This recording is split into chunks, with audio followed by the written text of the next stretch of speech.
Welcome. आज हम IIGNOU के MA हिस्ट्री MHI 08 के यूनिट 2 पर एक विस्तृत चर्चा करने वाले हैं। इसका टाइटल है anti colonial national liberation movement Asia and Africa. Anti colonial national liberation movement Asia and Africa. हाँ, और ये यूनिट यूपीएससी एस्पिरेंट्स के लिए बेहद जरूरी है। वर्ल्ड हिस्ट्री और खासकर पोस्ट इंडिपेंडेंस चैलेंजेस, स्वतंत्रता के बाद की चुनौतियों को समझने के लिए इसका महत्व बहुत ज्यादा है। बिल्कुल। तो आज की इस बातचीत के अंत तक श्रोताओं को एशिया और अफ्रीका में चले उपनिवेश विरोधी मतलब एंटी कॉलोनियल आंदोलनों की जो कम्प्लेक्सिटीज हैं, जटिलताएं हैं, उनकी आइडियोलॉजीज, विचारधाराएं हैं और उनके जो परिणाम मतलब आउटकम्स हुए, उसकी एक गहरी समझ मिल जाएगी। हाँ, कोशिश यही रहेगी। चलिए शुरू करते हैं। खंड 2.1 परिचय। तो यूनिट का इंट्रोडक्शन परिचय क्या कहता है? ये शुरू होता है इस बात से कि टेरिटोरियल कॉन्क्वेस्ट, क्षेत्रीय विजय वाला कोलोनियलिज्म, उपनिवेशवाद, वो शायद अब इतिहास की बात हो गया है। हाँ, मतलब वो दौर तो बीत गया, लेकिन जो फॉर्मर कॉलोनीज हैं और जो मेट्रोपॉलिटन पावर्स हैं, उनके बीच आज भी इकोनॉमिक और मिलिट्री असमानताएं मतलब डिस्पैरिटीज वो बहुत ज्यादा हैं। ये गैप आज भी मौजूद है। सही। तो ये असमानताएं क्यों हैं, ये समझने के लिए शायद इन एंटी कॉलोनियल स्ट्रगल्स, उपनिवेशवाद विरोधी संघर्षों का इतिहास समझना जरूरी है। बिल्कुल। सिर्फ एशिया और अफ्रीका के देशों का एवोल्यूशन समझने के लिए ही नहीं, बल्कि आज़ादी के बाद वहाँ जो रेजीम्स उभरे, उनको समझने के लिए भी ये इतिहास जानना बहुत ज़रूरी है। और अच्छी बात यह है कि अब पब्लिश्ड वर्क्स इतने उपलब्ध हैं कि इन आंदोलनों का एक कंपैरेटिव स्टडी, तुलनात्मक अध्ययन करना, मतलब उनकी तुलना करना, वो पहले से आसान हो गया है। अच्छा, तो हम इसी तुलनात्मक अध्ययन पर आज बात करेंगे, है ना? बिल्कुल, इसी पर विस्तार से चर्चा करेंगे। ठीक है। तो अगला सेक्शन है 2.2 वायलेंस एंड नॉन वायलेंस, हिंसा और अहिंसा। ये एक बड़ा सवाल है कि क्या आज़ादी के सारे आंदोलन हिंसक ही थे?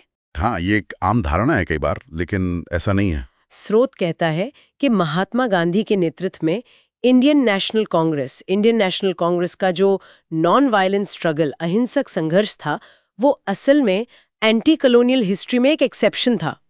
ये बात तो कमाल की है। इंडीड। हाँ, ये वाकई एक अनूठी मिसाल थी। लेकिन दूसरी तरफ देखिए, जैसे वियतनाम में पहले फ्रेंच और फिर बाद में अमेरिकन के खिलाफ जो संघर्ष हुआ, उसने पूरी तरह से वायलेंट लिबरेशन मूवमेंट का रूप ले लिया। बहुत लंबा और खूनी संघर्ष था वो। तो ये हिंसा और अहिंसा का रास्ता क्यों अलग-अलग देशों ने अपनाया? स्रोत इसके कुछ कारण बताता है। हाँ, दो मुख्य निर्णायक कारक, डिसाइसिव फैक्टर्स बताए गए हैं। पहला तो ये कि कॉलोनियल पावर, औपनिवेशिक शक्ति ने जो कॉलोनाइज्ड लोग थे, उनको अपनी नेशनलिस्ट एस्पिरेशंस, राष्ट्रवादी आकांक्षाओं को व्यक्त करने के लिए वो भी ओपन एंड लेजिटिमेट चैनल्स, खुले और वैध माध्यमों से कितनी लीवे छूट दी। अच्छा, मतलब कितनी गुंजाइश छोड़ी बातचीत या संवैधानिक तरीकों के लिए? बिल्कुल। जैसे ब्रिटिश शासन ने इंडिया में कुछ हद तक ही सही मॉडरेट कॉन्स्टिट्यूशनल पॉलिटिक्स, उदार संवैधानिक राजनीति को पनपने दिया। इससे क्या हुआ कि ये उदारवादी धारा मिलिटेंट नेशनलिज्म, उग्र राष्ट्रवाद के साथ एक तरह से कंपीट करती रही। एक विकल्प मौजूद था। हाँ, लेकिन अगर आप फ्रांसीसी उपनिवेशों को देखें तो वहां अक्सर ऐसा कोई मैकेनिज्म, तंत्र था ही नहीं। कोई ऐसी गुंजाइश, कोई स्पेस ही नहीं छोड़ा गया था। तो फिर क्या हुआ? नतीजा ये हुआ कि जब शांतिपूर्ण रास्ते बंद दिखे तो वियतनाम में हो ची मिन्ह के नेतृत्व में सशस्त्र संघर्ष शुरू हो गया। चाइना में भी कुछ ऐसा ही हुआ। जब शहरों में कम्युनिस्ट पार्टी को कुचला गया तो माओ ने 1930s के दशक में ग्रामीण इलाकों में अपना बेस बनाया। अच्छा, गांव की तरफ चले गए। हाँ, और फिर जापानीज एग्रेशन जो हुआ 1937 से 1945 तक, उसके खिलाफ एक बहुत शक्तिशाली पीजेंट आर्म्ड स्ट्रगल, किसान सशस्त्र संघर्ष खड़ा हो गया। चीन में लिबरल पॉलिटिक्स के अवसर बहुत कम थे, इसलिए वहां का आंदोलन भारत की तुलना में कई ज्यादा रेडिकल, कट्टरपंथी हो गया। समझ गया। तो पहला फैक्टर था राजनीतिक स्पेस का मिलना या न मिलना, और दूसरा फैक्टर क्या था? दूसरा था कोल्ड वॉर के दौरान एक्सटर्नल इंटरवेंशंस की भूमिका। ये बहुत अहम था। कोल्ड वॉर, उसका क्या लेना देना था इन आंदोलनों से? बहुत गहरा लेना देना था। देखिए, वर्ल्ड वॉर 2 के बाद सोवियत यूनियन और यूएसए के बीच जो राइवलरी शुरू हुई, उसने इन आंदोलनों में भी कॉन्फ्लिक्ट का एक एलिमेंट जोड़ दिया। अच्छा, कैसे? कुछ देश तो साफ तौर पर एक खेमे में, मतलब एक स्फीयर ऑफ इन्फ्लुएंस में चले गए, लेकिन कई देश ऐसे थे जो कंटेस्टेशन का क्षेत्र बन गए। मतलब दोनों महाशक्तियों वहां अपना प्रभाव जमाना चाहती थी। जैसे मलाया में ब्रिटिश रुके रहे ताकि कम्युनिस्ट मूवमेंट को कुचल सकें। नॉर्थ कोरिया और नॉर्थ वियतनाम में कम्युनिस्ट ने चाइना और यूएसआर के समर्थन से सत्ता हासिल कर ली। और अफ्रीका में? अफ्रीका में भी यही हुआ।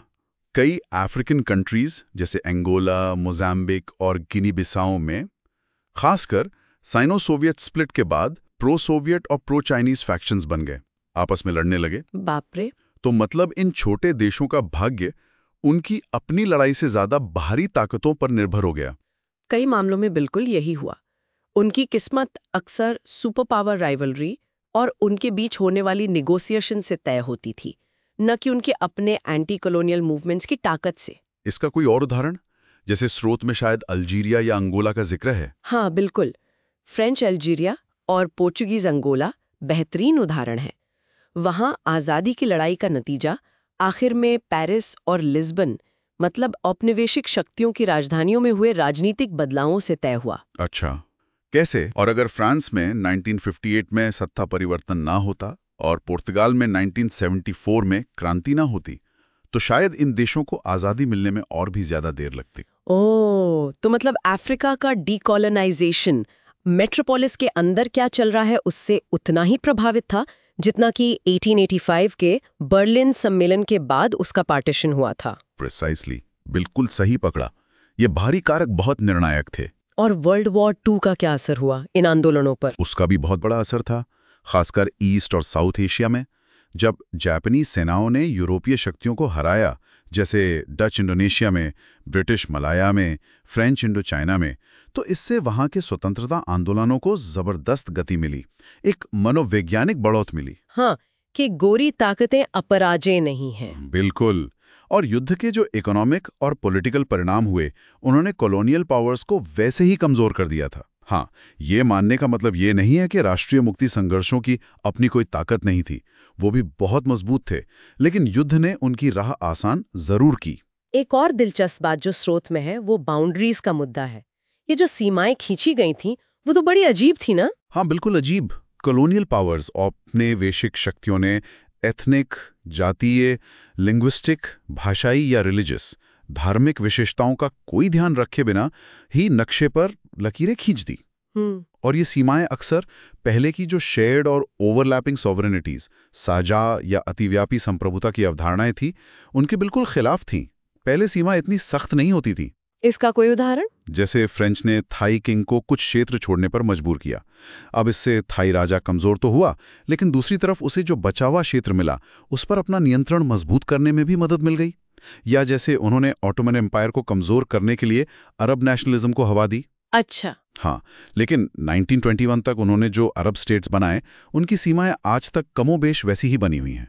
मतलब उनके अपने हित सर्वोपरि थे। लेकिन ये राष्ट्रवाद, नेशनलिज्म, क्या हमेशा अच्छा ही होता है? स्रोत कहता है कि ये लिबरेटिंग, मुक्तिदायक होने के साथ साथ डिवाइसिव, विभाजनकारी भी हो सकता है। बिल्कुल सही। ये एक दोधारी तलवार है। ये एथनिक और रिलीजियस कॉन्फ्लिक्ट्स, जातीय या धार्मिक संघर्ष, गृह युद्ध, सिविल वॉर्स और अल्पसंख्यकों के दमन, सप्रेशन ऑफ माइनॉरिटीज का कारण भी बन सकता है और बना भी है कई जगह। और ये इंटरनल कॉलोनियलिज्म क्या है? इसका मतलब है कि आज़ादी के बाद जो नए राज्य बने, उनमें जो बहुसंख्यक या ताकतवर समूह था, उसने कई बार अपने ही देश के दूसरे समूहों का उसी तरह शोषण या दमन किया जैसे पहले विदेशी शासक करते थे। ओहो। और इसके खिलाफ भी फिर राष्ट्रीय आंदोलन उठ खड़े हुए। जैसे बांग्लादेशी नेशनलिज्म 1971 में सफल हुआ, जब बांग्लादेश पाकिस्तान से अलग हुआ। लेकिन कुर्दों को देखिए, उन्हें टर्क्स या इराकीज के खिलाफ उतनी सफलता नहीं मिली। तो जैसा आपने कहा, ये एक बहुत ही कॉम्प्लेक्स तस्वीर है, आसान नहीं है। वाकई काफी जटिल है। 3 खंड 2.3 राष्ट्रवादी विचारधाराएं, नेशनलिस्ट आइडियोलॉजीज। चलिए अब जरा इन आंदोलनों की विचारधाराओं पर आते हैं। सेक्शन 2.3। 2.3 में बेनेडिक्ट एंडरसन की किताब इमेजिन्ड कम्युनिटीज का जिक्र है। क्या है ये कॉन्सेप्ट? हाँ, एंडरसन का तर्क है कि नेशन और नेशन स्टेट, राष्ट्र और राष्ट्र राज्य का जो विचार है, वो एक मॉड्यूलर फॉर्म में, मतलब एक मॉडल की तरह सबसे पहले फ्रांस में 1789 की क्रांति के बाद विकसित हुआ। अच्छा, फ्रेंच रेवोल्यूशन के बाद। हाँ, और फिर वहां से ये प्रिंट कैपिटलिज्म, प्रिंट पूंजीवाद, मतलब छपाई और किताबों का बढ़ता चलन और नेशनल लैंग्वेजेस राष्ट्रीय भाषाओं को बढ़ावा देने वाले एलीट्स अभिजात वर्ग की मदद से पूरी दुनिया में फैल गया, जैसे एक बना बनाया मॉडल हो जिसे सबने अपना लिया। लेकिन क्या सब इससे सहमत है? स्रोत में पार्था चैटर्जी का नाम भी है। नहीं, चैटर्जी इससे पूरी तरह सहमत नहीं है। वो इसे नेशनलिज्म का डेरिवेटिव डिस्कोर्स कहते हैं, मतलब ये सिर्फ पश्चिम से उधार लिया हुआ विचार नहीं है। तो फिर क्या है? उनके अनुसार खासकर इंडिया जैसे देशों में राष्ट्रवादी विचार एक प्राइवेट, ज्यादातर स्पिरिचुअल डोमेन में विकसित हुए। ये वो क्षेत्र था जो पब्लिक स्फीयर में हावी वेस्टर्न डिस्कोर्स, प्रभुत्वशाली पश्चिमी विमर्श से शील्डेड, सुरक्षित था, बचा हुआ था। मतलब राष्ट्रवाद की जड़ें ज्यादा गहरी और स्वदेशी थीं। अच्छा, ये दिलचस्प नुक्ता है। मतलब सिर्फ नकल नहीं थी। हाँ, और एस.ए. स्मिथ जैसे कुछ और विद्वानों ने भी इमेजिन कम्युनिटी, काल्पनिक समुदाय के विचार पर सवाल उठाया है। उनका मानना है कि एथनिसिटी या रेस जैसे तत्व सिर्फ साझा कल्पना की उपज नहीं हो सकते, उनमें कुछ वास्तविक ठोस आधार भी होते हैं। तो फिर राष्ट्रवाद के आधार क्या क्या हो सकते हैं? किन चीजों पर यह टिका होता है? देखिए, नेशनलिज्म्स एक या एक से ज्यादा तत्वों पर आधारित हो सकते हैं, जैसे लैंग्वेज, भाषा, एथनिसिटी, निर्जातीयता, सिटीजनशिप, नागरिकता और यहाँ तक कि रिलीजन, धर्म भी एक मजबूत आधार बन सकता है। विद्वान ऐतिहासिक सबूतों के आधार पर इनमें फर्क भी करते हैं, जैसे प्रिमोर्डियलिस्ट राष्ट्रवाद जो बहुत पुरानी जड़ों पर जोर देता है, और सिविक नेशनलिज्म्स जो साझा नागरिकता और मूल्यों पर आधारित होता है, या फिर कल्चरल या सांस्कृतिक और कॉन्स्टिट्यूशनल नेशनलिज्म्स या संवैधानिक राष्ट्रवाद, और एक्सक्लूसिव राष्ट्रवाद जो दूसरों को बाहर रखता है, बनाम असिमिलेशनिस्ट नेशनलिज्म्स या आत्मसातीकरणवादी राष्ट्रवाद जो दूसरों को अपने में मिलाने की कोशिश करता है। अच्छा, इंडिया के संदर्भ में राष्ट्रवाद की विचारधारा में क्या खास था? इंडियन नेशनलिज्म या भारतीय राष्ट्रवाद की जो मुख्य विचारधारा थी वो ज्यादातर ब्रिटिश रूल या ब्रिटिश शासन की इकोनॉमिक क्रिटिक या आर्थिक आलोचना से जुड़ी हुई थी। ये बात दादा भाई नौरोजी की मशहूर किताब poverty and un British rule in India में साफ दिखती है। हाँ, ड्रेन थ्योरी। बिल्कुल। और लेट 19वीं सेंचुरी, 19वीं सदी के अंत में कल्चरल नेशनलिज्म, सांस्कृतिक राष्ट्रवाद का तत्व भी उभरा, मतलब अपनी संस्कृति और इतिहास पर गर्व करने की भावना। लेकिन एक चीज ध्यान देने वाली है। क्या?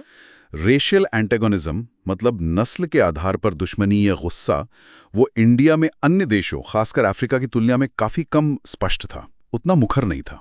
ऐसा क्यों? इसके क्या कारण हो सकते हैं? स्रोत इसके दो मुख्य कारण बताता है। पहला, अल्जीरिया, केन्या और साउथ अफ्रीका के विपरीत इंडिया में व्हाइट सेटलर्स की कोई बहुत बड़ी संख्या नहीं थी जो यहीं बस गए हों। हाँ, ये बात तो है। और दूसरा कारण, अफ्रीका में स्लेवरी का जो भयानक ऐतिहासिक अनुभव रहा है। यूरोपियन लोगों द्वारा न्यू वर्ल्ड में बड़े पैमाने पर दासों को ले जाया गया, और जहां व्हाइट सेटलर्स थे उन्होंने बेहतरीन जमीनों पर कब्जा कर लिया। इससे नस्लीय तनाव और विरोध बहुत बढ़ गया। अच्छा। इसीलिए अफ्रीका में कोलोनियलिज्म की इकोनॉमिक क्रिटिक पर अक्सर व्हाइट रूल और रेसिज्म की आलोचना हावी रही, जैसा कि फ्रांस फनॉन की किताब the wretched of the earth में बहुत प्रभावशाली ढंग से दिखाया गया है। ये नस्लभेद का दंश बहुत गहरा था वहां। स्रोत में एडवर्ड सईद की ओरिएंटलिज्म किताब का भी जिक्र है। इसका क्या महत्व है इस संदर्भ में? सईद की किताब बहुत प्रभावशाली रही है। उसके बाद जो लिटरेचर या साहित्य आया वो इस बात पर केंद्रित है कि कैसे कॉलोनाइजिंग पावर और कॉलोनाइज्ड पीपल यानी उपनिवेशक लोगों के बीच अनइक्वल पावर रिलेशंस यानी असमान शक्ति संबंध थे। हाँ।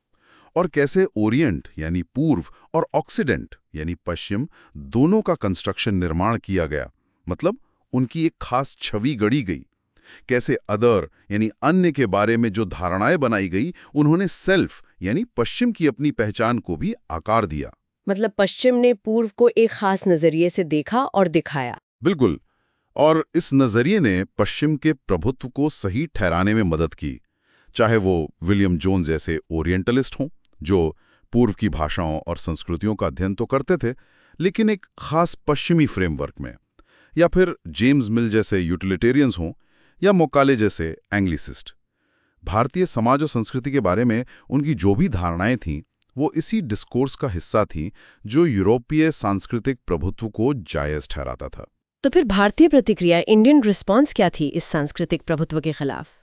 देखिए, हिंदुइज्म में जो सुधार आंदोलन हुए उन्होंने और उनसे जुड़े हिंदू मिडिल क्लासेस, हिंदू मध्यम वर्ग ने यूरोपियन कल्चरल डोमिनेशन के खिलाफ संघर्ष में एक तरह का कल्चरल कॉन्फिडेंस, सांस्कृतिक आत्मविश्वास हासिल किया, अपने जड़ों की ओर देखा। और भारतीय मुसलमानों के मामले में वहां स्थिति थोड़ी अलग थी। ऑटोमन एम्पायर, ऑटोमन साम्राज्य का पतन हो रहा था और 18वीं सेंचुरी, 18वीं शताब्दी के बाद से मुस्लिम शक्तियों, मुस्लिम पावर्स का दुनिया भर में प्रभाव कम हो रहा था। इसने रिवाइवलिज्म, मतलब अतीत के गौरव को फिर से जीवित करने की इच्छा, और पैन इस्लामिज्म, यानी दुनिया भर के मुसलमानों की एकता की भावना को तेज किया। अच्छा, इसमें किन लोगों का योगदान था? कई लोग थे।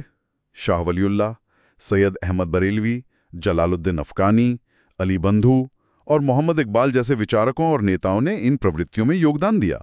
लेकिन सैयद अहमद खान और बाद में जिन्ना का नजरिया तो शायद कुछ अलग था। हाँ, उनका फोकस थोड़ा अलग था। वे सब कॉन्टिनेंट में मुसलमानों के पॉलिटिकल और इकोनॉमिक राइट्स को लेकर ज्यादा चिंतित थे, और इसके लिए वे ब्रिटिश शासकों की मदद लेने को भी तैयार थे, कम से कम शुरुआती दौर में। तो मतलब धर्म ने पहचान और राष्ट्रवाद को आकार देने में बहुत बड़ी भूमिका निभाई यहाँ। निसंदेह रिलीजन ने सब कॉन्टिनेंट में पॉलिटिकल आइडेंटिटीज और नेशनलिज्म को आकार देने में बहुत ही महत्वपूर्ण भूमिका निभाई।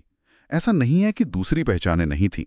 लैंग्वेज, रीजन और कास्ट पर आधारित पहचानें भी विकसित हुईं, लेकिन रिलीजन पर आधारित पहचान कॉलोनियल रूल के अंतिम वर्षों में बहुत ज्यादा प्रमुख हो गई और अंत में भारत के विभाजन का कारण बनी। हाँ, दुर्भाग्य से। और यहाँ एंडरसन की बात पर वापस लौटें तो उन्होंने भाषा पर आधारित राष्ट्रीय पहचानों के निर्माण पर इतना जोर दिया कि शायद धर्म की भूमिका को कम करके आंका। जबकि प्रिंट कैपिटलिज्म, विभिन्न समुदायों के बीच बढ़ती प्रतिस्पर्धा, कम्युनिटेरियन कंपटीशन और colonial policies of divide and rule, औपनिवेशिक फूट डालो और राज करो की नीतियां, इन सब ने मिलकर धार्मिक पहचानों को एक प्रमुख भूमिका दे दी। ये तो भारत की बात हुई। दूसरे मुस्लिम बहुल देशों का क्या? जैसे इंडोनेशिया का उदाहरण दिया गया है। हाँ, इंडोनेशिया में भी नेशनलिज्म, राष्ट्रवाद का विकास एक तरह की मुस्लिम आइडेंटिटी, मुस्लिम पहचान से जुड़ा था। वहां सारेकत इस्लाम जैसी पार्टियां थी। हालांकि उनका प्रभाव शायद साउथ एशिया, दक्षिण एशिया या वेस्ट एशिया, पश्चिम एशिया की समान पार्टियों जितना गहरा नहीं था। ऐसा क्यों? इसके कई कारण हो सकते हैं। शायद इंडोनेशिया, फिलीपींस और मलेशिया में दूसरे धार्मिक समुदायों की भी अच्छी खासी उपस्थिति थी, और शायद अरब दुनिया से दूर होने की वजह से इन मुस्लिम समुदायों में इस्लाम का जो रूप प्रचलित था वो थोड़ा हल्का, माइल्डर फॉर्म था, कम कट्टर था। और देखिए, अगस्त 1945 में जब इंडोनेशिया ने आज़ादी की घोषणा की तो पंचशिला के जो सिद्धांत अपनाए गए, उन्होंने देश में ठोस एकता हासिल करने के लिए धर्म के सभी संदर्भ हटा दिए। अच्छा, मतलब सेक्युलर रास्ता चुना गया। हाँ, सुकर्णो और बाद में सुहार्तो ने भी मोटे तौर पर सेक्युलर फॉर्म ऑफ नेशनलिज्म, धर्मनिरपेक्ष राष्ट्रवाद का ही समर्थन किया। लेकिन साथ ही ये भी ध्यान रखना होगा कि इंडोनेशिया और मलेशिया में आज़ादी से पहले कम्युनिस्ट मूवमेंट्स का भी उदय हुआ था। ये दिखाता है कि वहाँ वैकल्पिक विचारधाराएं भी मौजूद थीं। तो फिर सेक्युलर राष्ट्रवादियों को सत्ता कैसे मिली? इसमें रिट्रीटिंग कॉलोनियल पावर्स, पीछे हट रही औपनिवेशिक शक्तियों की भूमिका थी। उन्होंने अक्सर एंटी कम्युनिस्ट नेशनलिस्ट, कम्युनिस्ट विरोधी राष्ट्रवादियों की सफलता सुनिश्चित की, क्योंकि उन्हें कम्युनिस्टों से डर लगता था। अच्छा, ट्यूनीशिया के नेता बुर्गिबा का मानना था कि राष्ट्रवादी साम्यवाद का सबसे अच्छा तोड़ है। हाँ, उनका यही मानना था, क्योंकि राष्ट्रवाद उनके अनुसार किसी एक वर्ग के नहीं बल्कि समग्र रूप से पूरे लोगों के हितों को बढ़ावा देता है। अब जरा वेस्ट एशियन रीजन, पश्चिमी एशियाई क्षेत्र की बात करते हैं। वहाँ क्या स्थिति थी? देखिए, पश्चिम एशिया में कॉलोनियल पावर्स ने अपना प्रभुत्व तो जमाया, लेकिन अक्सर उनकी जड़ें उतनी गहरी नहीं जम पाईं जितनी शायद भारत या अफ्रीका के कुछ हिस्सों में। मतलब? जैसे इराक को लें, वो फॉर्मल कॉलोनियल रूल, औपचारिक औपनिवेशिक शासन के तहत वर्ल्ड वॉर 1 के बाद सिर्फ थोड़े समय के लिए 1932 तक ही रहा। हालांकि 1958 तक वहां नियो कॉलोनियल इन्फ्लुएंस, नव औपनिवेशिक प्रभाव बना रहा। ईरान को भी इनफॉर्मल इंपीरियलिज्म सहना पड़ा, लेकिन डायरेक्ट कॉलोनियल रूल वहां नहीं था। और अरब नेशनलिज्म, वो एक होकर उभरा? अरब नेशनलिज्म पैन अरबिज्म के विचार के साथ उभरा जरूर, मतलब सभी अरबों की एकता का विचार, लेकिन सिंगल यूनाइटेड अरब स्टेट बनाने की कोई ठोस मांग या योजना नहीं थी। अच्छा। हाँ, शुरुआती पैन अरबिस्ट भी कम से कम 3 अरब स्टेट्स की कल्पना कर रहे थे, सीरिया, इराक और अरेबियन पेनिनसुला। और आज देखिए, लगभग 20 अरब स्टेट्स मौजूद हैं। ये राज्य औपनिवेशिक युद्धों और प्रथम विश्व युद्ध के बाद के समझौतों से बने। इनके बनने से हुआ ये कि नेशन स्टेट स्पॉन्सर्ड नेशनलिज्म, राष्ट्र राज्य प्रायोजित राष्ट्रवाद, पर आधारित जो स्थानीय निष्ठाएं थीं वो ज्यादा मजबूत हो गई पैन अरब विचार के मुकाबले। तो अरब राष्ट्रवाद किस पर आधारित था? वो ट्रेडिशन पर भी आधारित था और परंपरा के नए उपयोगों पर भी। जैसे 13 शताब्दियों की इस्लामिक सिविलाइजेशन, इस्लामी सभ्यता की जो उपलब्धियां थीं उन्हें अरब सिविलाइजेशन की उपलब्धियां माना जाने लगा। लेकिन क्या इसमें सिर्फ इस्लाम की भूमिका थी? नहीं, ऐसा कहना पूरी तरह सही नहीं होगा। खासकर इजिप्ट, मिस्र और क्रेसेंट मतलब सीरिया, लेबनान, फिलिस्तीन, जॉर्डन, इराक वाले इलाके जहां अच्छी खासी अरब क्रिश्चियन पॉपुलेशंस, अरब ईसाई आबादी थी, वहां इस्लाम एकमात्र आधार नहीं था। अरब राष्ट्रवाद की जो उन्नत अवधारणाएं विकसित हुईं, इराक में 1930 और 1940 में, सीरिया में 1950 में और इजिप्ट में 1960s 1960 में, उनमें सेक्युलरिज्म, धर्मनिरपेक्षता और सोशलिज्म, समाजवाद में भी महत्वपूर्ण भूमिका निभाई। मतलब विचारधाराओं का मिश्रण था। बिल्कुल। और साथ ही इजिप्ट, सीरिया, इराक और लेबनान जैसे देशों में इस्लामिक रिवाइवलिस्ट्स और नेशनलिस्ट्स के बीच एक लंबा संघर्ष भी चलता रहा है। ये तनाव आज भी मौजूद है। तुर्की का मामला तो बिल्कुल अलग लगता है मुस्तफा कमाल के नेतृत्व में। हाँ, बिल्कुल अलग। कमाल अतातुर्क ने तो खलीफा के पद को ही समाप्त कर दिया 1924 में। और मजे की बात देखिए, उसी समय इंडियन मुस्लिम्स भारत में खिलाफत आंदोलन चला रहे थे, तुर्की और खलीफा के साथ हो रहे व्यवहार का विरोध कर रहे थे। है ना विरोधाभास? हाँ, केमालिस्ट टर्की और सोवियत सेंट्रल एशिया में 1920s और 1930s के घटनाक्रमों में कुछ समानताएं भी दिखती हैं। जैसे एलीट द्वारा ऊपर से मॉडर्नाइजेशन और सेकुलराइजेशन थोपना, लिटरेसी का प्रसार करना, महिलाओं की स्थिति में सुधार लाना और राष्ट्रीय भाषा विकसित करने के लिए रोमन स्क्रिप्ट को अपनाना। अच्छा, तुर्की ने तो सिविल कोड भी बदल दिया था। हाँ, धर्म को राज्य के अधीन करने के लिए 1926-1926 में स्विट्जरलैंड पर आधारित एक यूनिफॉर्म सिविल कोड, समान नागरिक संहिता लागू की गई और इस्लाम का नेशनलाइजेशन करने के प्रयास के तहत कुरान का पहली बार 1933 में तुर्की में अनुवाद किया गया। लेकिन क्या ये सेक्युलर राष्ट्रवाद हमेशा बना रहा? नहीं, बाद में बदलाव आए। 1990s के दशक में ओटोमन इस्लामी परंपरा के संदर्भ में राष्ट्रवाद को फिर से परिभाषित करने का प्रयास किया गया। जैसे 1453 में कॉन्स्टेंटिनोपल पर ओटोमन्स की जीत को क्रिश्चियन वेस्ट के खिलाफ एक राष्ट्रीय गौरव के रूप में याद किया गया। लेकिन इस्लामी वर्ल्ड में धार्मिक राष्ट्रवाद का जो एक रिग्रेसिव फॉर्म है, वो असल में 1979 में ईरान में शाह के खिलाफ हुई इस्लामी क्रांति के बाद ही ज्यादा महत्वपूर्ण हुआ। उससे पहले क्या स्थिति थी? उससे पहले ज्यादातर देशों में नेशनलिस्ट इलीट्स ने ट्यूनीशिया के बुर्गिबा जैसे प्रगतिशील नेताओं, सीरिया और इराक में बाथ सोशलिस्ट पार्टियों, या फिर ईरान में मोसदेग और इजिप्ट में नासिर जैसे देशभक्त लेकिन ज्यादातर सेक्युलर नेताओं का ही समर्थन किया था। ठीक है, अब आते हैं सेक्शन 2.4 पर राष्ट्रवाद की उत्पत्ति, मतलब इसके इंटेलेक्चुअल एंड सोशल ओरिजिन्स, बौद्धिक और सामाजिक उत्पत्ति क्या थी। स्रोत कहता है कि इसकी जड़ें अफ्रीका और एशिया में छोटी अल्पसंख्यकों, स्मॉल माइनॉरिटीज के यूरोपियन लोगों जैसे मिशनरियों, ट्रैवलर्स, स्कॉलर्स या ट्रेडर्स, व्यापारियों के साथ हुए संपर्कों से जुड़ी हैं। हाँ, ये एक महत्वपूर्ण पहलू है। हालांकि जब राष्ट्रवादी लोग राष्ट्रवाद की बात करते हैं तो वो अक्सर अपने इतिहास के प्राचीन काल तक जाते हैं प्रेरणा लेने के लिए। सही। लेकिन राष्ट्रवाद का जो आधुनिक रूप है, उसका विकास यूरोपियन लोगों के साथ हुए इंटरैक्शन से घनिष्ठ रूप से जुड़ा हुआ था। अब ये जरूरी नहीं कि शुरुआती संपर्क से ही राष्ट्रवाद पैदा हो गया हो, लेकिन इसने ऐसे लोगों का एक समूह जरूर तैयार किया जो नेशंस और नेशनलिज्म, राष्ट्रवाद के बारे में जो नए विचार पश्चिम से आ रहे थे उन्हें अब्सॉर्ब कर सकते थे, समझ सकते थे। भारत का उदाहरण लें तो मिड 18th सेंचुरी, 18वीं शताब्दी के मध्य में जब ब्रिटिश ने बंगाल पर विजय प्राप्त की तो उससे ब्रिटिश हितों से जुड़े लोगों का एक नया वर्ग पैदा हुआ और अर्ली 19th सेंचुरी की शुरुआत तक पश्चिमी उदारवाद, वेस्टर्न लिबरलिज्म और संस्कृति से प्रेरित एक पूरा तबका तैयार हो गया था। जैसे young Bengal movement, young Bengal आंदोलन, बिल्कुल, या फिर राम मोहन रॉय और बंकिम चंद्र चटर्जी जैसे बुद्धिजीवी। इन्होंने पश्चिमी प्रभुत्व से जूझते हुए अपनी स्वदेशी प्रतिक्रियाएं व्यक्त की।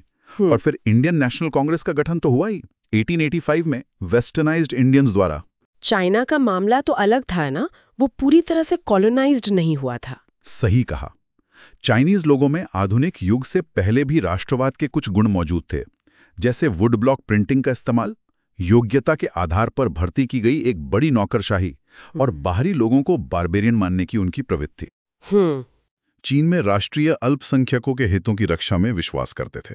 लेकिन क्या उन्होंने अल्पसंख्यकों को अलग होने का अधिकार दिया? नहीं, सोवियत संघ के विपरीत चीन ने कभी भी राष्ट्रीय अल्पसंख्यकों को सेसेशन, अलगाव का अधिकार नहीं दिया।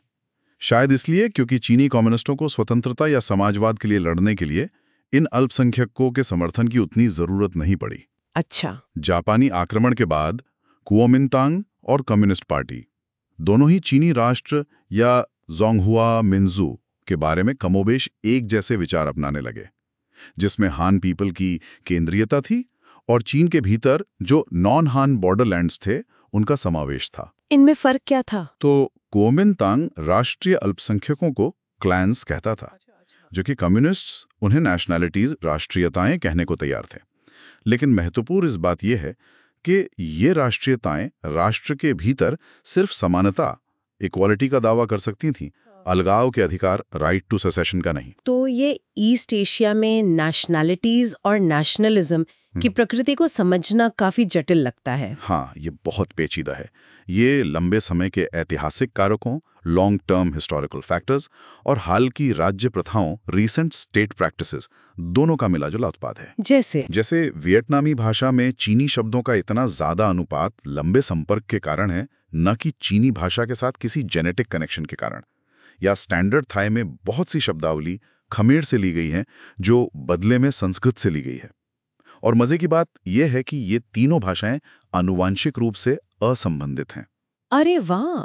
बर्मा में कचिन लोगों ने अपनी जातीय पहचान काफी हद तक राजनीति के परिणाम स्वरूप विकसित की, न कि भाषा या जातीयता पर आधारित किसी आवश्यक विशेषताओं के कारण। तो पहले क्या मायने रखता था? प्री कॉलोनियल पीरियड में मतभेदों को आकार देने में जीव विज्ञान या बोली जाने वाली भाषा उतने महत्वपूर्ण नहीं थे जितने इलाका, रिश्तेदारी और बुद्धिस्ट या चीनी परंपराओं पर आधारित मतभेद थे। तो ये जातीय वर्गीकरण कब शुरू हुआ? ये 20वीं सदी की शुरुआत में हुआ, जब साम्राज्यों के सीमावर्ती क्षेत्रों को देशों की अच्छी तरह से परिभाषित सीमाओं के भीतर लाया गया। तभी ईस्ट एशिया यानी पूर्वी एशिया में आधुनिक राज्य एथनिक क्लासिफिकेशंस या जातीय वर्गीकरणों में शामिल हुए। चीन में क्या हुआ? हान चाइनीज दूसरी राष्ट्रीयताओं को बर्बर मानते थे। किंग राजवंश और बाद में रिपब्लिकन चाइनीज ने चीन में 5 प्रमुख नस्लों या रेसेस को मान्यता दी। फिर 1962 में एक एथनिक क्लासिफिकेशन या मिन्जू शीबी किया गया। उसमें क्या था? उसमें सभी मिन्जू मतलब जाति समूहों को चीनी राष्ट्र के भीतर समान पायदान पर रखा गया। हालांकि अंतर के आधार पर लगभग 400 समूहों की पहचान की गई थी, लेकिन ऑफिशियल तौर पर केवल 56 मिन्जू को ही मान्यता दी गई। अच्छा, सिर्फ 56 को? हाँ। और चीनियों ने कुछ समूहों की पहचान को मजबूत भी किया, जैसे ग्वांगशी और यूनान प्रांतों में ज्वांग नामित समूहों के दावों को उन्होंने प्रोत्साहित किया और उन्हें वियतनाम और कैम्बोडिया के ताई भाषी समूहों से जुड़ने की अनुमति देकर उनकी अलग पहचान को और पुख्ता किया।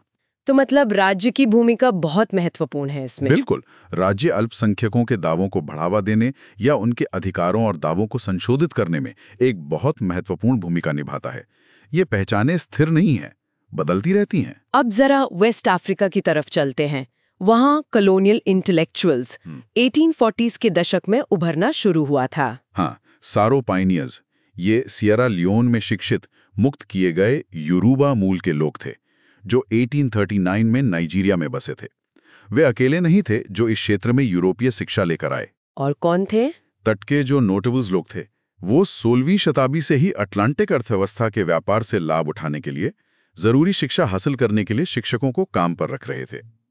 फ्रीटाउन और लागोस जैसे शहरों ने अलग अलग पृष्ठभूमि के लोगों को आकर्षित किया। कहाँ से लोग आए? ब्राजील और कैरिबियन से मुक्त किए गए दास, लाइबीरिया से अमेरिकी अश्वेत, जमैकन मरून्स और स्थानीय मेंडे और टेमने लोग, इन सब ने मिलकर एक शिक्षित समुदाय बनाया। और फोरा बे कॉलेज का क्या रोल था? वो बहुत महत्वपूर्ण था। सियरा लियोन में 1827 में चर्च मिशनरी सोसाइटी के लिए अफ्रीकियों को प्रशिक्षित करने के लिए स्थापित हुआ था ये कॉलेज। इसने पूरे वेस्ट अफ्रीका, पश्चिमी अफ्रीका में अहम भूमिका निभाई 19वीं सदी के अंत तक वहां के बौद्धिक जीवन पर the culture of the black Atlantic की संस्कृति से जो संबंध थे उनका दबदबा रहा। तो ये पश्चिम अफ्रीकी बुद्धिजीवी वर्ग बाकी जगहों से पहले उभरा। हाँ, हालांकि उनकी संख्या बहुत ज्यादा नहीं थी, लेकिन वेस्ट अफ्रीकन इंटेलिजेंसिया बाकी क्षेत्रों की तुलना में पहले उभरा था। इसमें क्रिश्चियनिटी का क्या प्रभाव रहा? ये तो मिशनरियों के साथ आया था। हाँ, और इसका प्रभाव थोड़ा मिला जुला, मिक्स्ड था, जटिल था। कैसे? देखिए, शुरुआती राष्ट्रवादियों ने क्रिश्चियनिटी को अपनाया। उन्होंने यूरोपियन सिविलाइजिंग मिशन के ढांचे के भीतर ही अफ्रीकियों के रूप में अपना स्थान खोजने की कोशिश की, लेकिन अफ्रीकन कल्चरल आइडेंटिटी और नेशनलिज्म का विकास कई क्षेत्रों में क्रिश्चियनिटी के प्रसार से प्रभावित भी हुआ। ये बाकी दुनिया से अलग कैसे था? इसने अफ्रीका को अरब और मुस्लिम वर्ल्ड यानी मुस्लिम दुनिया के साथ साथ साउथ और साउथ ईस्ट एशिया, दक्षिण और दक्षिण पूर्व एशिया से अलग किया, जहां इस्लाम या हिंदू या बौद्ध धर्म प्रमुख थे। अफ्रीका में अफ्रीकन नेशनलिज्म या कल्चरल सेल्फ असर्शन, सांस्कृतिक आत्म अभिकथन ने अक्सर अफ्रीकन कंट्रोल चर्चेस बनाने का रूप लिया, जिनकी विचारधाराएं भी अलग-अलग थी। अच्छा, अपने चर्च बना लिए। हाँ, 1937 में लॉर्ड हेली ने इन्हें एक प्रकार की राष्ट्रीय जागृति, नेशनल अवेकनिंग का संकेतक माना था। लेकिन क्या मिशनरियों ने राष्ट्रवाद को सीधे तौर पर बढ़ावा दिया? इस पर अलग-अलग तर्क हैं। एक तर्क ये है कि हाँ, क्रिश्चियन मिशनरीज ने वेस्ट अफ्रीका में विभिन्न जनजातियों के शिक्षित सदस्यों के लिए एक आम भाषा, अंग्रेजी या फ्रेंच और कुछ हद तक साझा पहचान प्रदान की, लेकिन उनका उद्देश्य तो अफ्रीकियों को उपनिवेशवादियों के हितों के अनुरूप ढालना था। क्रिश्चियन चर्चेज ज्यादातर यूरोपीय प्रभुत्व वाले थे और वे अफ्रीकियों के साथ समान व्यवहार नहीं करते थे। हालांकि पश्चिमी शिक्षा और बाइबल तक पहुंचने अफ्रीकियों के आत्ममूल्य सेल्फ-वर्थ को बढ़ाया और उनकी न्याय की भावना, सेंस ऑफ जस्टिस को तेज किया। तो इसका नतीजा क्या हुआ? शुरू में तो इससे स्प्लिंटर्ड अफ्रीकन चर्चेस बने, मतलब मुख्य चर्च से अलग होकर बने छोटे चर्च। जी। लेकिन जब समानता से लगातार इनकार किया गया तो यही बात उन्हें राष्ट्रवाद की ओर ले गई। और दूसरा तर्क क्या है? एक और आम तर्क यह है कि क्रिश्चियन मिशनरीज ने एक व्यापक दुनिया की संभावनाएं तो खोली, लेकिन वास्तव में अफ्रीकियों को पश्चिमी पूंजीवादी संस्कृति, वेस्टर्न कैपिटल्स कल्चर के संदर्भ में जो पेशकश की गई थी समानता, जी, प्रगति, उसे हासिल करने के करीब नहीं लाए। अच्छा, मतलब वादे और हकीकत में फर्क था। बिल्कुल, जो पेशकश की गई और जो वास्तव में हुआ, उसके बीच का ये जो अंतर गैप था, इसने प्रतिरोध, रेजिस्टेंस से लेकर विद्रोह, रिबेलियन के अधिक खुले रूपों तक कई तरह की प्रतिक्रियाएं उत्पन्न की। और अफ्रीकन नेशनलिज्म और आंशिक रूप से इसी प्रक्रिया से और तेज हुआ, भावनात्मक उतार चढ़ाव के साथ। जी। ये एक तरह का मोहभंग था जिसने उन्हें अपनी पहचान और अधिकारों के लिए लड़ने को प्रेरित किया। तो राष्ट्रवाद की प्रेरणा कहाँ से आई? क्या सिर्फ पश्चिम से या अपने अतीत से भी? दोनों जगह से। अक्सर राष्ट्र के अतीत की उपलब्धियों की ओर देखा गया, या फिर धर्म या संस्कृति पर आधारित लोगों के आंतरिक या आध्यात्मिक जीवन की ओर मुड़कर प्रेरणा ली गई। अफ्रीका में इजिप्ट के बाहर के लोग भी फेरोनिक इजिप्ट और नाइल सिविलाइजेशन की महान उपलब्धियों पर गर्व करते थे, लेकिन साथ ही अपनी पारंपरिक जनजातीय संस्कृति पर भी गर्व था। शुरुआती राष्ट्रवादियों ने पारंपरिक धर्म या संस्कृति की शक्तियों, स्ट्रेंथ्स को खोजा और उन्हें उजागर किया। और थाईलैंड का क्या? वो तो उपनिवेश बना ही नहीं। हाँ, थाईलैंड जो उपनिवेशित नहीं था, वहां सभ्यता के विचार पर ध्यान केंद्रित किया गया और पश्चिम से उन विचारों का विनियोग, एप्रोप्रिएशन किया गया जो एक सभ्य जीवन के लिए प्रासंगिक समझे गए। मतलब उन्होंने पश्चिम से सीखा। हाँ, क्योंकि पश्चिम उस समय सभ्यता के नए मानक स्थापित कर रहा था, जैसे कभी अतीत में इंडिया और चाइना ने किया था। दिलचस्प बात यह है कि 19वीं शताब्दी के दौरान सभ्यता के लिए एक संस्कृत शब्द गढ़ा गया, अरायथम, अराया प्लस धम, लेकिन वो लोकप्रिय नहीं हुआ। तो क्या लोकप्रिय हुआ? सिविलाए, जो अंग्रेजी शब्द सिविलाइज्ड का ही एक अनुकूलन था, या फिर चारोएन, जो 14वीं शताब्दी का एक खमेर शब्द है जिसका मतलब होता है समृद्ध या विकसित। ये शब्द कहीं ज्यादा लोकप्रिय हुए। अब वियतनाम की बात करते हैं, वहां राष्ट्रवाद को कैसे देखा गया? राष्ट्रवाद की जो एथनिक इंटरप्रिटेशन है, उसके अनुसार वियतनामी राष्ट्र लगभग 1000 साल पहले चीनी शासन के विरोध में उभरा था। ये एक आम धारणा है। लेकिन क्या यही एकमात्र नजरिया है? में विश्वास करते थे। उनका मानना था कि इसी एकजुटता ने 20वीं शताब्दी में राष्ट्रवाद और साम्यवाद दोनों से जुड़ने में महत्वपूर्ण भूमिका निभाई। और क्या कोई और विचार भी थे? हाँ, 1920s के दौरान गुयेन एनन जैसे कुछ बुद्धिजीवी थे जिन्हें वियतनामी राष्ट्रवाद के बजाय एनएम या इंडो चाइना का व्यापक विचार ज्यादा प्रेरित करता था, लेकिन ये विचार अंततः टिक नहीं पाया। और आज के विद्वान वियतनाम के इतिहास को कैसे देखते हैं? आज समकालीन विद्वान वियतनामी इतिहास को सिर्फ किन जो बहुसंख्यक वियतनामी हैं उनके दृष्टिकोण से नहीं देखते, बल्कि चाम, खमेर, मौंग, चीनी जैसे दूसरे समूहों के दृष्टिकोण से भी खोजते हैं। अब वियतनामी लोगों के बीच जो आंतरिक विभाजन थे उनका भी अध्ययन किया जाता है, न कि सिर्फ विदेशी शक्तियों के खिलाफ उनके एकजुट संघर्ष का। इतिहास को अब ज्यादा बहुआयामी नजरिए से देखा जा रहा है। ये जरूरी भी है। 5.5 खंड 2.5 राष्ट्र, राष्ट्रवाद और राज्यों का विभाजन, nations, nationalisms and the partition of states. चलिए अब अगले खंड पर आते हैं। Section 2.5 nations, nationalisms and the partition of states, राष्ट्र, राष्ट्रवाद और राज्यों का विभाजन।